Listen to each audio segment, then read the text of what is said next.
what's happening with data and AI is the seizing of the assets of the planet, but in a very particular form, which is the seizing of an asset that hadn't fully been captured before, which is human life.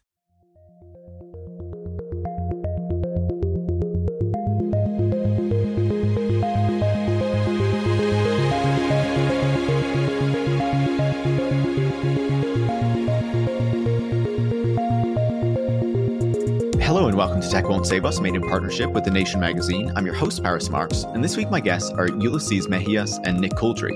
Ulises is a professor of communication studies at SUNY Oswego, and Nick is a professor of media, communications, and social theory at the London School of Economics.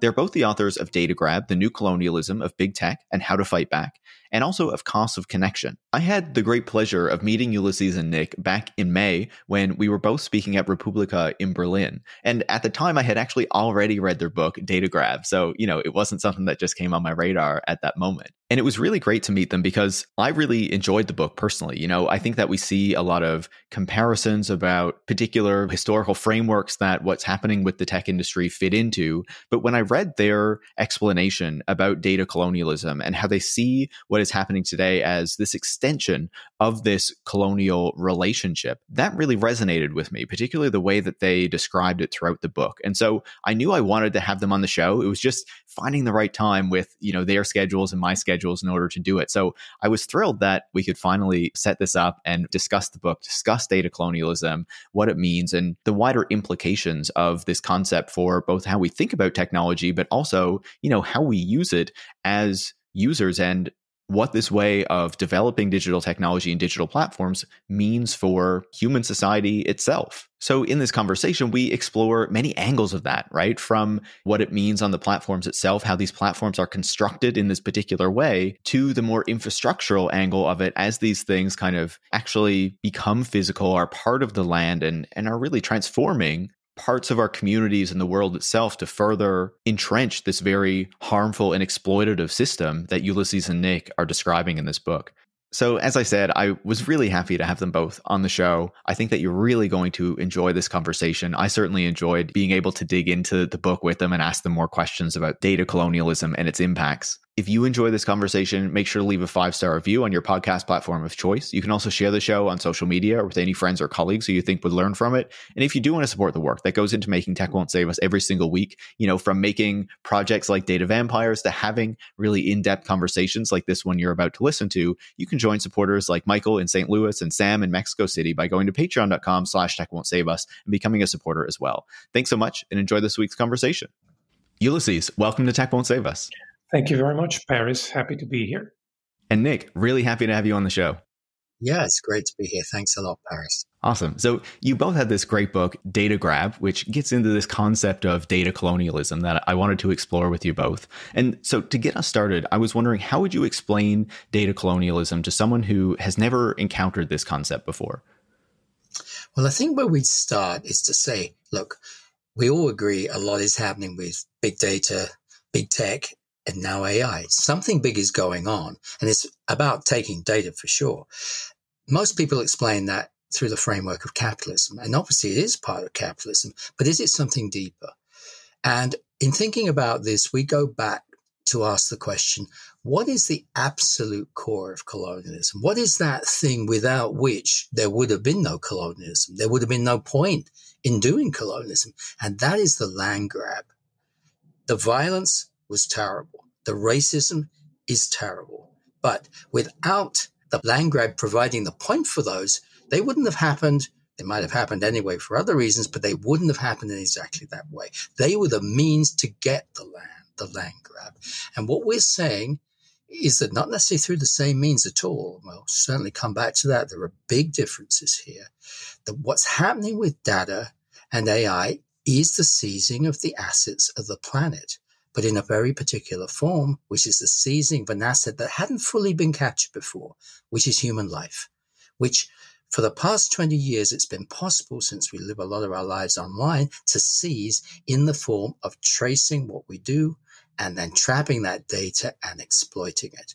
That's the core of what we're saying. And that's why we believe it's a really convincing analogy to the core of colonialism. Yeah. And I think, since we're talking about our book, I do want to give our listeners sort of like the official definition that they will find in the book of data colonialism. Nick and I argue that data colonialism is an emerging social order, specifically for the appropriation of human life, as Nick was just saying, through this medium of digital data, so that data can be continuously extracted for two reasons mostly: for the generation of wealth, for the generation of profit, and also for social control. So that's how we define data colonialism. And we're not against data. We're not saying data is bad. Obviously, we all generate it, we all rely on it for different things, like checking the weather, trying to figure out if it's going to rain today. So we're specifically talking about this use of data, this extraction, this appropriation of data for these specific purposes: generation of wealth, which also generates inequality, and also for social control. And, we do realize that using the word colonialism can be tricky. Obviously, it's a word with a long history. Some people might, in fact, perhaps even resent our use of it, in the sense that we might be equating whatever's happening with historical processes that, as we know, were brutal, consisted in many cases of genocide, of extraction of resources. We are very much aware of these differences.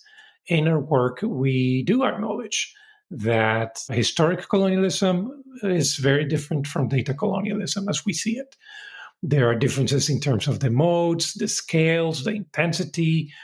Colonialism in India was very different than colonialism in my native Mexico, very different than the kinds of colonialism we might be seeing today in Palestine. But we do argue that there is one crucial similarity across all of these different forms of colonialism, and that is the function.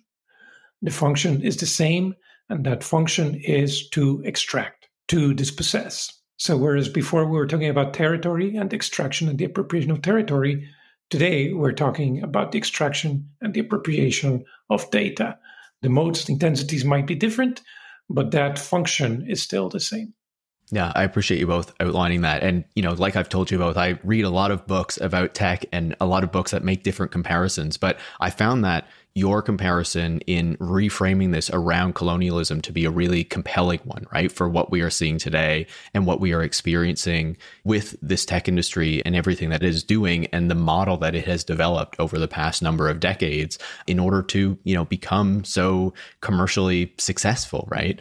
And so I wanted to dig down into this a bit more with you, right? Because you talk about that land grab and this progression at this point to wanting to seize the understanding of human life, or, whatever it is about human life, because we know that capitalism always has to commercialize more and more aspects of our life to continue growing and what have you, right? So you talked about this comparison to colonialism, how the land grab aspect of it and wanting to seize control of, these aspects of human society and human existence is something that it has in common, but the violence is something that is quite different, right? And that we don't see so much with the expansion of these platforms and with this model of data gathering and data control. So what do you see as the main similarities between, say, colonialism of the past and what you're describing here with data colonialism, but also the biggest differences that you see between the two and, where it doesn't fit so well? Well, you're right to point out that violence is a big issue here, because we do mostly associate, when we think of colonialism,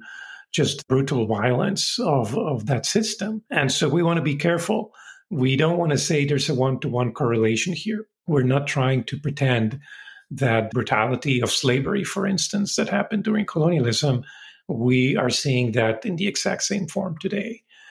But we also don't want to pretend that violence is not part of this system, because it is in different forms.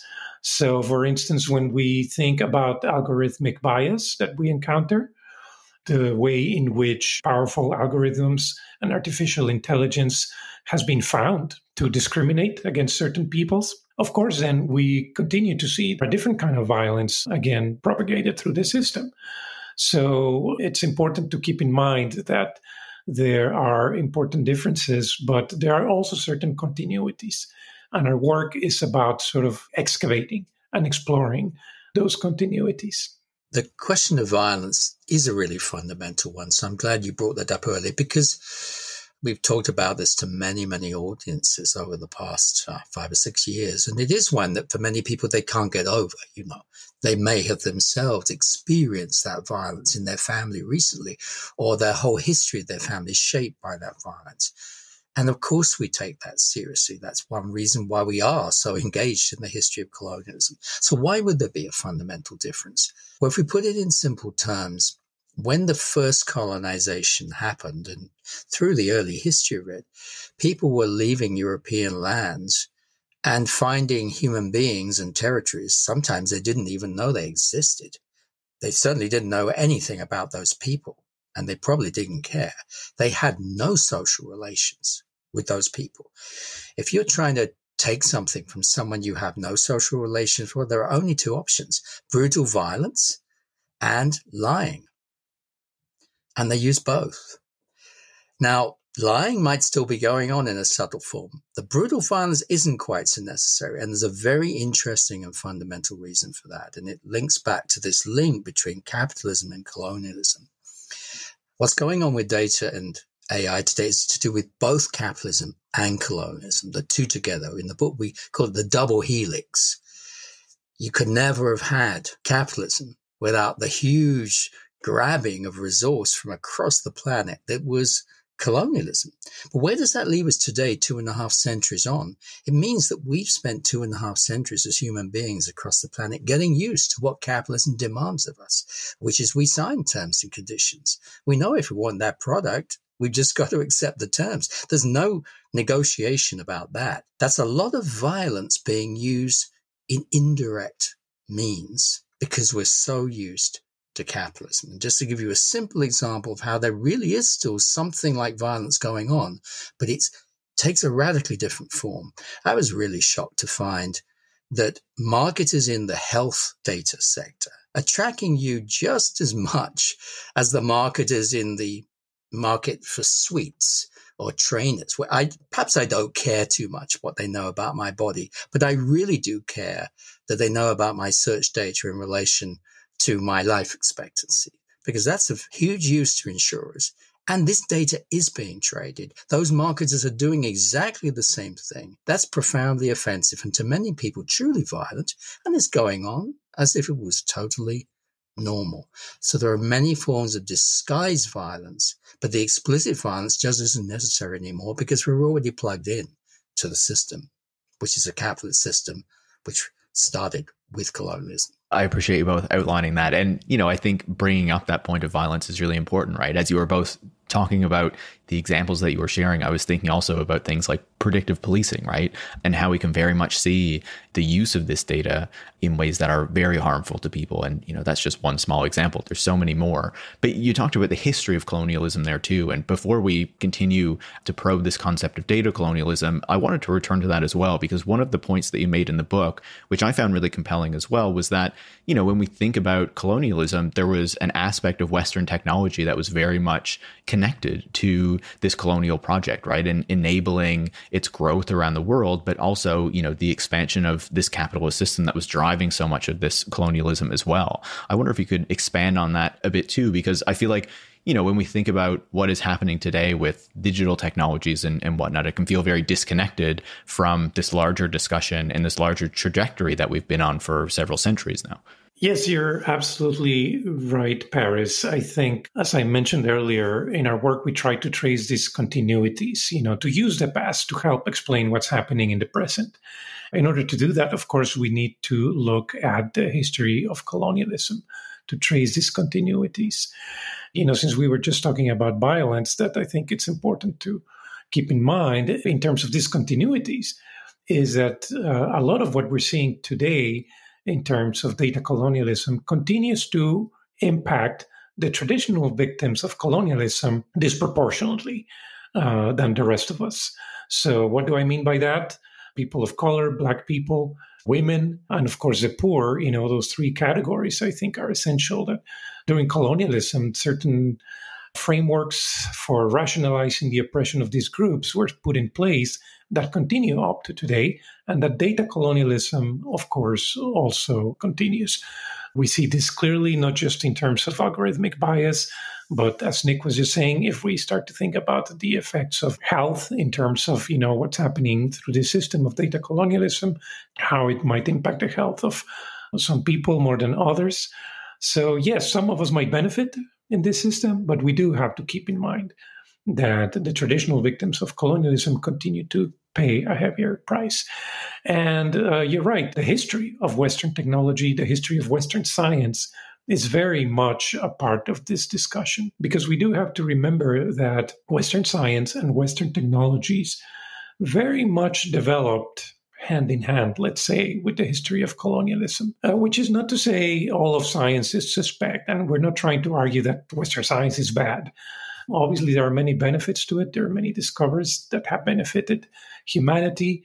So the point is not that. The point, however, is to acknowledge that a lot of Western science and technology was developed as a means to manage the colonized world. The challenge, to put it in these terms, the managerial challenge was exactly that: how to manage colonies at a distance, when the center of empire was in Europe, Western Europe, and the colonies were in the rest of the world, what is now known as Latin America or Africa or Asia, etc. So this was a management problem. And so Western science and technology developed certain tools through the scientific method, through the application of science to technology, to develop tools of communication, to develop tools of transportation, to develop new tools in terms of military weaponry, all of it sort of, geared towards making the management of these colonies possible. And so I think that helps us reframe a lot of what we're seeing also in terms of these new technologies and artificial intelligence and algorithms, and also the power that some corporations are acquiring, because let us also remember that colonialism was always a partnership between certain states and certain corporations. So it helps us sort of rethink a lot of these relationships and a lot of these new innovations in terms of these continuities. If I could just add a little footnote, continuing that to bring us maybe not right up to date, but 20 years in the past rather than 500 years, what would be the equivalent today to these technologies of managing at a distance, as Ulises said, which was the core of colonialism? I think it could be something as simple as the technology of Facebook. If you look at the early patents of Facebook, which I've been doing recently, they literally lay out a technique in super technical language, and of course using the whole architecture of patents, which is a key part of the scientific infrastructure, to create a shadow world where you can't do anything without Facebook tracking it. It's literally impossible. There is nothing there except what Facebook has tracked. They had to build that world from nothing. So yes, this seems radically different from taking Brazil or taking a Caribbean island, because they pre-existed and they had their own utterly integrated history. Building through writing code and backing it in a patent, a territory where you can't do anything except that it's already captured, is a very different thing. But it has a broadly similar impact that you literally can't do anything there that what is managed. It is a way of managing you at a distance from a lab somewhere, even though you're the other side of the planet. And we feel very close, perhaps, to our social media accounts because it's our friends and our family the other side. But in the middle is a mechanism for managing all of us at a distance. And you can see it laid out in something like the patent. And that's the creation of what we call in the book a data territory, which is a brilliant concept to make the whole world treatable just like a territory, because it's laid out right there in front of you and only you, the engineer, can see it. The rest of us, we're just inhabitants of the territory. I think that connects us really well to, kind of the next stage of this, right? Because we've talked a lot about this comparison to colonialism, but now I want to get to the data side of this, and I'll come back to data territory specifically in just a second. I think what you were saying there, Nick, really starts to get us close to this question that I want to ask, and that is, why is data so essential to the understanding of this concept, right? Obviously, we're talking about colonialism and this sort of relationship that comes with it, but Why is data so important to both this analysis that you both are doing, but also this structure or this model that these companies have set up? How does it give them so much power and so much control that makes this so concerning? That's a great question. And often people have said to us, well, surely, what about digital? Digital colonialism, isn't that a better word? Problem is, when stuff became digital from being analog, nothing dramatic in itself happened. Yes, it was the start of something, but it wasn't the completion of something. We're all happy we now have digital data. If we didn't, we wouldn't be having this conversation now. So digital's not enough. Some people say, well, it's about informational capitalism. Information's been flying around for the past 3 centuries of capitalism. It's not obvious there was such a fundamental break. But there was a fundamental break with the gathering of data about 30, 40 years ago, the beginnings of supply chains, the beginnings of credit card data. These were a radical change in the terms of business across the whole of capitalism. That's where we start to look for the origins. Why is it so important? Because data is a means to, first of all, track everything in a territory, and then secondly, through tracking, to control every possible parameter. And not just a few parameters, every imaginable parameter can be tracked and can be managed. So that creates the possibility of much more integrated, multi-dimensional forms of management. Think of the Amazon warehouse floor. If there are still human workers there, and there are some, every conceivable thing they do will be timed, measured, evaluated for its emotional input. If they have a sense of anger, it will be picked up instantly and tracked and compared with other forms of anger. This is what Marx imagined in terms of capitalist surveillance as management, but taken to a much higher dimension because there are no limits to the dimensions of data. That's why data brings about a fundamental change in the nature of power relations and a fundamentally deeper and broader asymmetry of power relations between management, who holds the data, and the workers or the consumers who are held. I think it's important to sort of recognize that data is a form of abstraction. It abstracts our lives. It transforms them into something that can be quantified, that can be collected, that can be analyzed. So, if we go back to Marx and his critique of capitalism, he was basically talking about how things that were outside of the market were brought inside of the market. And that's sort of the whole process of capitalism, how it functions, right? It commodifies things. And so when we looked at this modern phenomenon of digital data, that's sort of the medium, the channel through which this happens in our lives. Because we live social lives, we interact with families, with friends, we go to work. None of that is necessarily part of a market. But what data did is to precisely transform all of these activities, all of this social richness, convert it into zeros and ones that could now be managed, that could now be analyzed and used even more recently to train large language models. So that's why data is very important, because without data, we wouldn't be able to abstract social life and bring it from outside of the market to inside of the market, where basically it can be commodified and transformed into wealth. Hey listeners, I'd like to take a quick moment to shout out another show I think you'd really enjoy. Cited is a podcast about the politics of science, research, and expertise. It's a reference to citation, like an academic citation. Anyways, they have a new season that is definitely worth checking out. It's called The Use and Abuse of Economic Expertise. Economics sometimes feels like a physics, so sturdy, so objective, and so immutable. At least, that is the way that politicians tend to talk about economic research. Yet behind every clean number or eye-popping graph, there is usually a rather messy story. A story shaped by values, interests, ideologies, and petty bureaucratic politics. In The Use and Abuse of Economic Expertise, Cited reveals the hidden stories behind the economic ideas that shape our world. You can find Cited wherever you find your podcasts, or at citedpodcast.com. That's CITED podcast.com. Nick, you were talking about data territories, right? And some of the things that you both write about in the book are data territories and data relations in particular, to talk about how this data is used in these ways that are particularly concerning when you think about it through this colonial lens. So I wonder if, you could expand on these particular concepts and these particular uses of data and in these particular ways of setting up, these digital environments that we use in order to maximize the collection of data, but also the use of this data in these ways that you both find very concerning. So what is it about these two concepts that are so important to your broader understanding here? Well, a data territory is a abstract space created by writing code and software that is so configured that data can be continuously extracted from it by whoever built and controls that territory.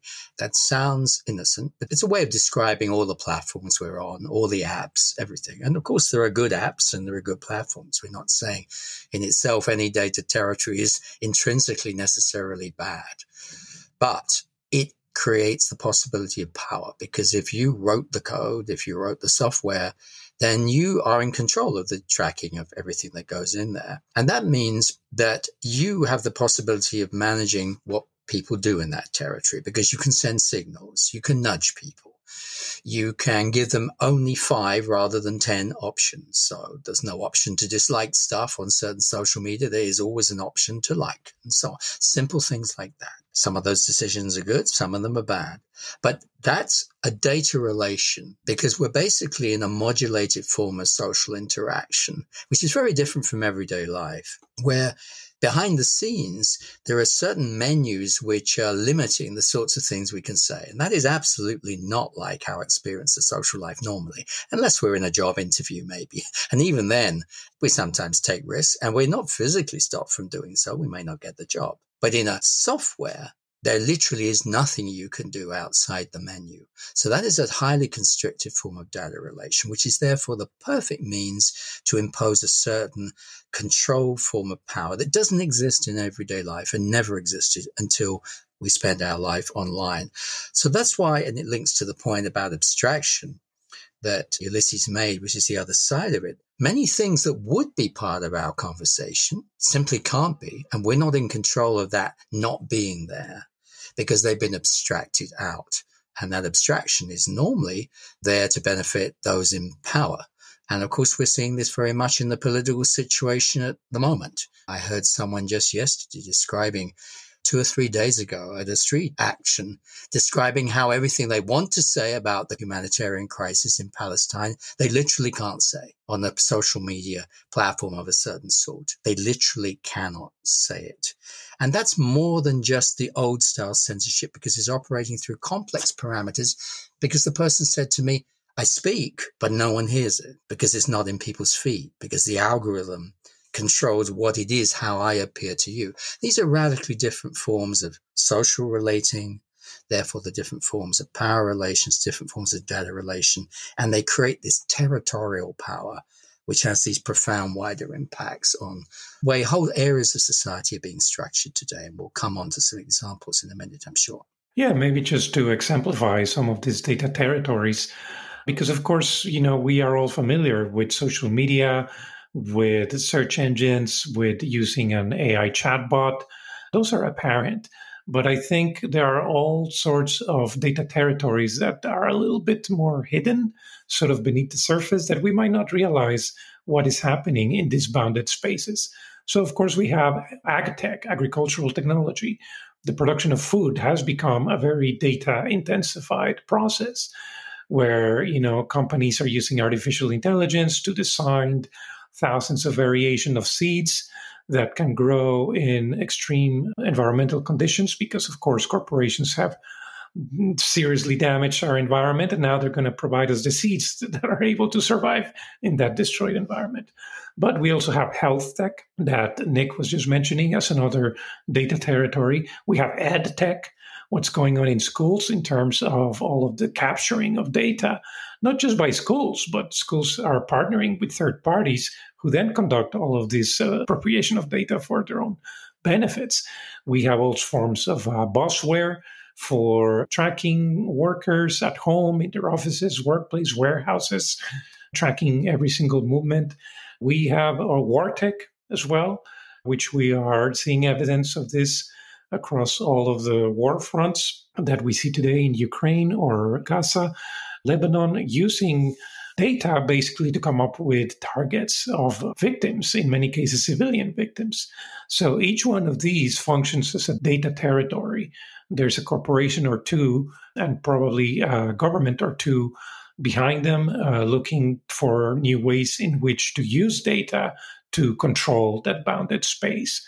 Again, for generating profit or for controlling socially what goes on in that space. I think that makes perfect sense, right? And I find both of your descriptions there really compelling in thinking about the concerns that this presents, right? And I feel like on the one hand, what you were describing, Nick, in relation to the limits that creating these platforms, these digital interfaces, kind of bring into being, right? When things that we are used to doing in an old-fashioned traditional way then become replaced with some sort of digitized system that restricts what can actually go on here. I know that speaking to people and reading about this for quite a while, that this is one of the concerns that comes with so much of the shifting of the interactions that we have, the way that we access services and all this.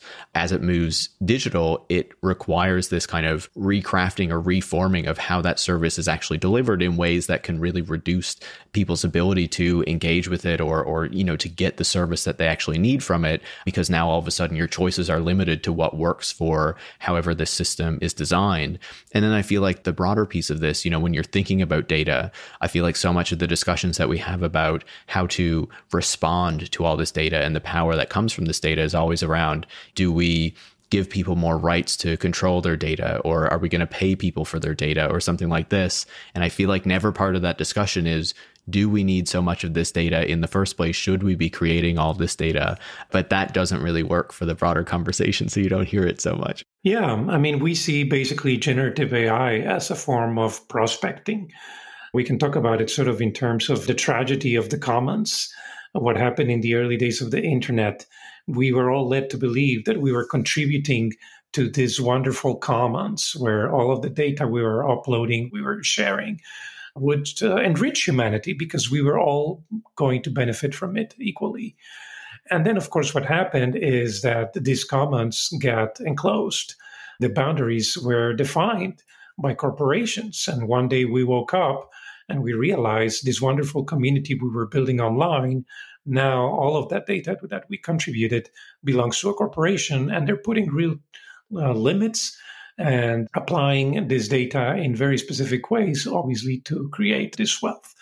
By now, of course, with AI, we've gone from tragedy of the commons to perhaps a farce of the commons, because now the next step is, now that we have enclosed the commons, let's take all of this data to create a machine that basically the whole point is that it's going to replace your job. It's going to replace even your creative outputs. The ability to make a living by making music, making art. Now we won't need all of that because a large language model has been trained with all of the data that we have been producing for the last couple of decades. And this machine is going to be able to replace human beings in the production of culture. So that's kind of a scary development in all of this. And if we just take that one stage further I said, well, how is this even possible? Some of this even goes beyond our model of the restricted data territory in a way, because we've now finding out, as Ulises was just saying, that even when we were making a song and it just happens to be online, or putting our pictures up there, or chatting to people, or maybe just doing a little blog about something, all of that is fuel for AI. It can just be taken. And in fact, it needs to be taken. And we were very intrigued to see OpenAI when they gave testimony to the UK House of Lords. They actually came clean. And as Sam Altman said in his written testimony, well, our business model depends on taking copyrighted material. Hang on a minute.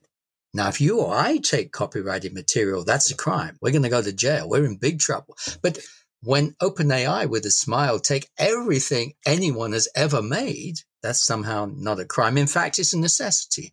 And in fact, just today, by a weird coincidence, the World Economic Forum, which for more than a decade has been a cheerleader for everything data colonial, published a report called Governance in the Age of Generative AI, co-authored by someone from Accenture and an academic, or someone from WEF.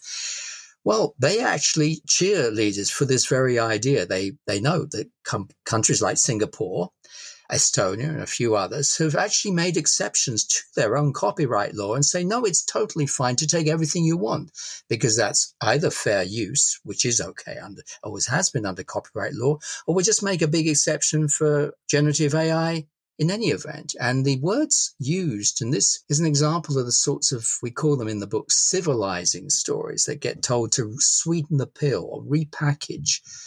Data colonialism, just as historical colonialism was repackaged.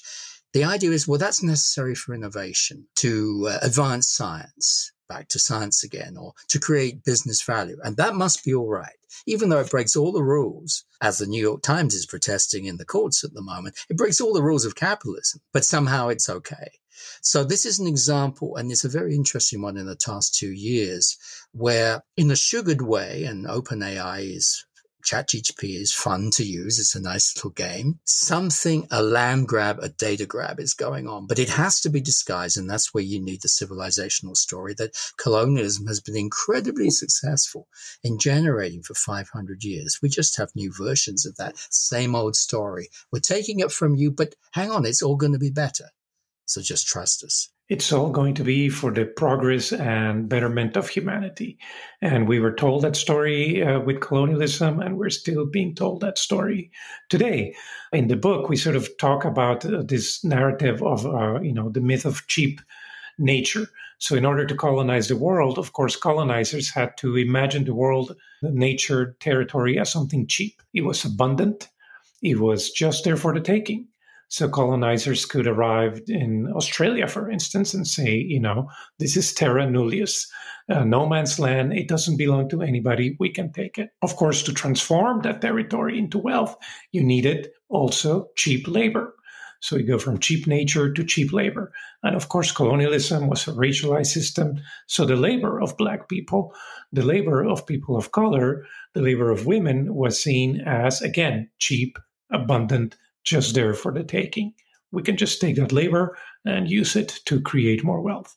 So let's follow that progression. We're going from cheap nature to cheap labor. And now, of course, we have cheap data. That's the latest civilization story.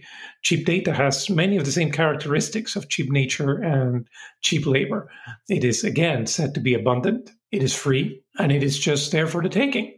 OpenAI can say, well, look at all of this data. It doesn't really belong to anybody. Yes, individuals produce it, but by the time it gets collected, we, companies, corporations, need to provide the advanced technology to refine it, just like oil refineries of the past, sugar refineries of the past during colonial times. So now corporations provide this advanced technology to take this refuse, this exhaust, and transform it into something useful. The story goes. The colonial narrative tells us, again, this is happening, but the good news, the story says, it's for your benefit. It is for the betterment of humanity. Those narratives are so important, right? And the tech industry has shown itself to be so successful at creating them time and again and, perpetuating them through society. Thinking back to the things that you were saying, right, about the internet and this vision that we were sold of the internet as a commons and then how it was commercialized. But these ideas that came out of that era were still weaponized and used by these tech companies to get this kind of broader acceptance. And, you've explained a lot, both of you have explained a lot about the problems that this data colonialism presents us, right? And the very real harms that come of, this particular model that these tech companies have created. I think, going beyond those civilizing narratives, what do you see as the way that these companies so successfully sell this to the public, to not get this wide swath of the public saying, we're not okay with this, we don't want this to happen, and we want some other way of arranging society or the digital world or what have you? Well, we could take ChatGPT as an example. And it's a really interesting one because, again, we're The news has been good today. We're speaking on the day when Geoffrey Hinton, one of the leading developers of neural nets, got the Nobel Peace Prize in physics. That, I have to admit, took my breath away. That was astonishing. Let's just step back for a moment. Yes, Geoffrey Hinton, without question, is one of the most thoughtful and skillful people in the area of developing neural nets, and he thinks about the wider impact. So I have great respect for him. He's a mathematician who's done remarkable things. And that does mean that the data that comes out of the CERN lab, which is trillions of data points, can be processed in a regularized, automated way more effectively than it could be before. That could cure cancer. It could find the structure of proteins. No one's denied that that is positive in a good scientific context. But he's also the person who came to fame with the ImageNet data set, which he analyzed in 2012, which was actually the basis of the labels that human beings had attached. They've been repointed through Amazon Mechanical Turk, which is another one of these human labor forms which is forgotten in the history of artificial intelligence. There's a lot that's not artificial at all. And of course, it tends to be distributed in the global south, where people are more open to exploitation, or parts of the US where people can't get by and they need money through Amazon Mechanical Turk. So his history is quite interesting. But then if you take ChatGPT in itself, there was a point in the development of neural nets when the most sophisticated people, the people working with Geoffrey Hinton, realized we've hit a brick wall, because a machine is just a machine. It doesn't live in the world. It doesn't know really what a car is, even if we have hundreds of people to tell it. And the one thing it doesn't know is what is Nick and Ulises Paris. What are they talking about right now? Why are they talking? How does this relate to what they just said? It doesn't know context, and human communication is based in context. So the great idea was to access context. How do you do that? Well, you create predictive machines that are sufficiently credible that human beings think it might make sense to interact with them by asking them a question and getting a reasonably credible answer, which is what we do with ChatGPT. And then if we like the answer, it's an answer. If we don't, then we feed that back to ChatGPT and it corrects the model. And next time it gives a slightly better prediction. Vince Cerf, who is one of the founders of the internet, came up with an incredible analogy for this. He called it a salad shooter. You just chop everything up into the maximum number of tiny bits, put it in a massive salad washer. It comes out, as long as it's grammatically credible as something like an answer to the question you just asked, that counts as the truth. So again, this is a weird form of serializing that makes something that is merely a mathematical prediction, okay, based in smart math, into a truth that rely upon sufficiently so that the person who devised it gets the Nobel Prize in physics. I mean, that is a question, right? Why don't people refuse? I actually think most people, once they understand some of the issues and what's involved, they do refuse. But as with the history of colonialism, when people resisted colonialism, it rarely made the news until anti-colonial movements of decolonization got big enough, important enough that people in the center of empire had to pay attention. So, in some ways that brings us to the point about resistance. I think people are resisting today.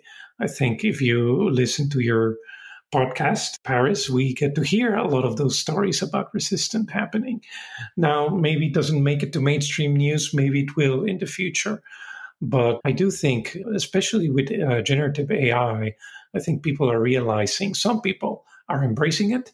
I just look around my campus and I think it's a microcosm. Some people are embracing it. Some people want to incorporate it in the classroom. And others, including students, are realizing, no, I'm not okay with this. In some ways, I think we need like a student bill of rights for the age of generative AI, because some students are saying, I won't use it in my assignments, but can you, the university, also ensure that you won't use it for grading? Professors won't use it for developing their lecture materials. Can the university ensure that you won't use my data that you collect when I visit the website or interact with the learning management systems? Can you ensure that you won't use my data to just feed an AI machine if I am agreeing that I won't use it to, cheat on my assignments. So I think we're coming to that point where more and more people will start to resist and to basically refuse some of these narratives that so far a lot of us have been believing in. Yeah, and I feel like even hearing what you're saying, I'm saying to myself, I need to do an episode on EdTech and the effect that this is having in education. But that's for another conversation. I want to talk to you a bit more about resistance. But first, I want to go back to one other point that you've both been making, right? When we think about these generative AI models, and Nick, you were mentioning in particular these governments around the world and these tech companies who are demanding that their mass collection of data in order to feed these models and train these models be something that they're allowed to do, right? And it brought to mind this story in the UK recently where Google basically said to the new Labour government, you are going to be left behind in the generative AI race if you don't pass a bill that says that our taking and stealing of all this data to train our models is legitimate. But also there was another point to that where they said, and also if you're not building enough data centers to be able to properly compete in this. And, we've been talking about data colonialism and data territories and things like that. But you mentioned how the original colonialism was very much linked to land, right? And grabbing land. And I feel like there is a very physical aspect to what you're talking about as well when we think about how these tech companies have been building out these major underwater fiber optic lines and increasingly trying to control those. And of course, the push that we're seeing now to build out these major data centers around the world. I'm wondering what you see as the infrastructural piece of data colonialism as well and that angle of it. I think in many ways, what we're trying to do in our work is to trace a line between the plantation, the factory, and the data center as three discrete moments in the history of colonialism and capitalism. And you're right, Paris, that it might seem like data colonialism is part of the cloud, is something that happens, in this ethereal space. But as you're pointing out, this is very much a conversation also about land and territory, and data centers make that incredibly apparent. So just like plantations were about land, appropriating land, and then developing monocultures so that countries would only be dedicated to producing sugar or minerals or whatever. And then factories also took the land and created these infrastructures for exploiting labor in new ways. Now we have data centers, which occupy actual space in our universe, and use a lot of resources that are becoming more and more scarce. So as you have talked about in your podcast again and again, energy use, water use, the fact that we're building data centers in parts of the world where some of these resources are already scarce. And basically, we will need to take those resources away from people who need them to be able to feed these hyper data centers that are very hungry monsters that consume these resources in a large scale. All of it while not paying taxes, all of it while being extremely secretive about what's happening in some of these areas, all of it while making special deals with governments that many times, most of the time, are not advantageous to those government citizens. So I think that's plenty of reasons to start to look at this also as a territorial issue. And the latest signs from, say, the UK government that you mentioned are not encouraging. Google already had a very close relationship with the British government through the NHS, along with Palantir. And Google was involved in various scandals to do with the use of NHS data, which you probably heard about over in North America. And no doubt lay behind the UK government's 2023 pro-innovation.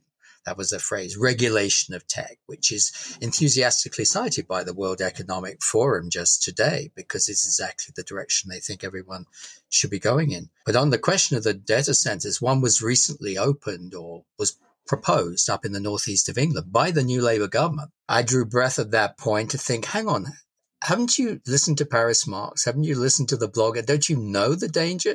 Just to give you one homely example, I used to live in West London, which is a relatively prosperous part of London, but it needs houses for sure. And it's very ethnically mixed, as close to Heathrow.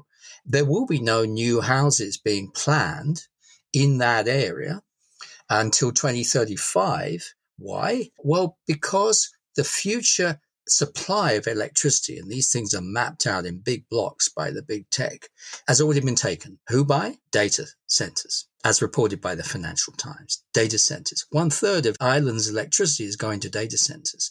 Now, you might say first world problem, but actually, when that first world problem, and it's a problem, gets pushed down to the global south, which is even less chance of negotiating the terms of trade, you can be sure that when Kenya is told that for its future, it absolutely has to get the number of data centers the World Bank thinks is consistent with a liberal market economy, there's going to be a lot of problems. In addition to the lack of luxury housing being bought, there's going to be many other costs for water, electricity, and so on. These are problems that will grow. It's not sustainable going in this direction, basically. And no one seems to be saying that, least of all governments. Yeah, the example that you give in West London is such a shocking one. And you can give so many more examples of that for so many communities around the world, right? Which is where it really becomes just staggering. And, I'm happy that you brought up Kenya there, because that was another thing I wanted to ask you both. And we've been talking generally about data colonialism, but do you see a distinction in how this plays out, say, in the global north and in the global south, in the broader impacts of these things, and the way that these models and these methods of, data collection and using this data actually play out in different parts of the world? Well, I think there certainly are going to be differences, partly because of the legacy of historic colonialism, which we insist in our book has not gone away. Some people misread our book and say, well, we're saying data colonialism replaces historic colonialism. We're saying the exact opposite. Of course, historic colonialism has not gone away. We have a profoundly unequal global economy. Racism disfigures every society on the planet, linked to historical colonialism. And that means that the field in which data colonialism, the new toolkit of colonialism today, will be tried out and then applied and then forced on people is a profoundly unequal. I'm not without hope. I think there's some very interesting things going on in Africa. The African Commission has a major consultation on AI legislation at the moment, which I hope will come up with something radical. Similar radical things have been happening in parts of Latin America. But we shouldn't deny the fact that these are operating against a very difficult situation. The supply of capital, the supply of development capital, the fact that all the apps and the texts that are being used are already existing in the West or are in China, which in our book is the other pole of the new data colonialism. And that's another thing about today's world, which is radically more complex than the world of historical colonialism when it was just Spain and Portugal initially. That means that it's going to be incredibly difficult to resist this tremendous push, which is so dominant even in super rich countries like Canada, Ireland, Britain, Germany, and so on. Yes, I think, obviously one thing that colonialism did was to divide the world into metropolis and colonies. And so since then, that distinction has been very real. Today, we speak mostly in terms of global north and global south. And it's true that each one has its own peculiarities and specific problems.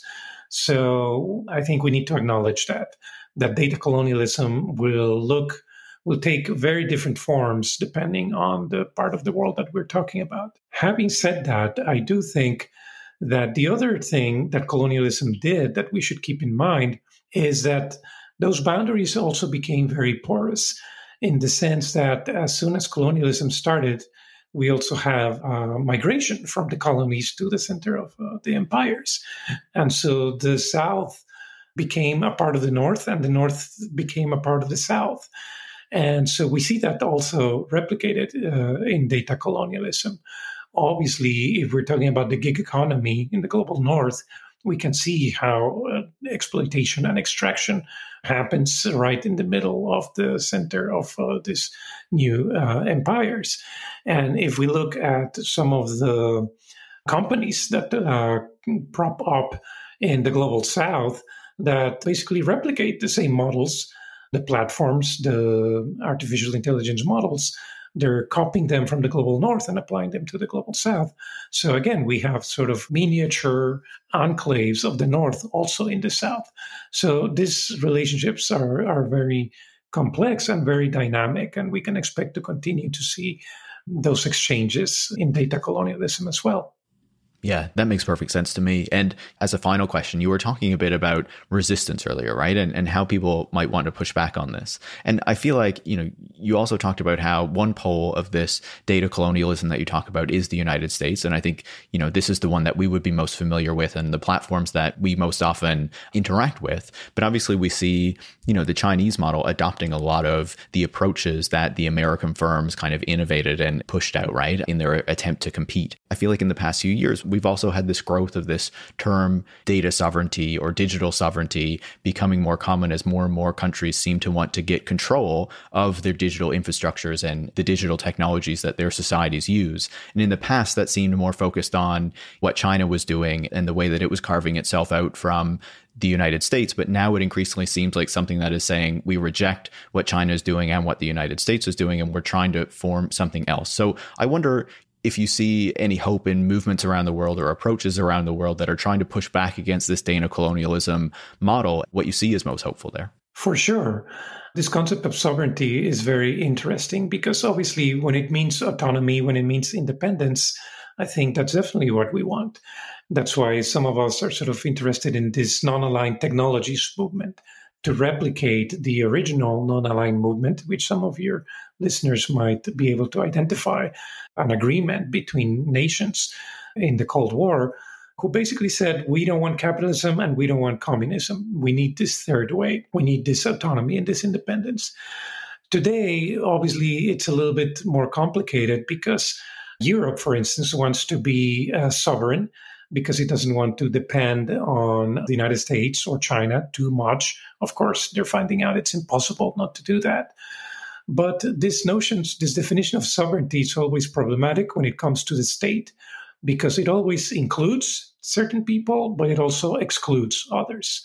Sovereignty, even in the time of independence, when colonies got their independence, was used precisely in this way, to say who is in and who is out. No surprises, those who were usually out were indigenous people, people of color, people who were considered not good enough to be part of the nation state. Today, when it comes to Europe, for instance, as it talks about data sovereignty, it is still using data to exclude certain people, migrants, for instance. Or when it comes to European or companies from the global north developing tools of war, advanced and new tools of war, obviously the people who are out in that case are civilians in these conflict zones who might become part of a list of targets without regards for their civilian status. So I think this concept of sovereignty, we need to be careful. It's promising, but we just need to be aware that traditionally, historically, it's been used to keep certain kinds of peoples out. Just one final point, building what the hope that Ulises has just talked about more resistant uses of data. Why not think about community sovereignty? Why does it always have to be at the level of the state?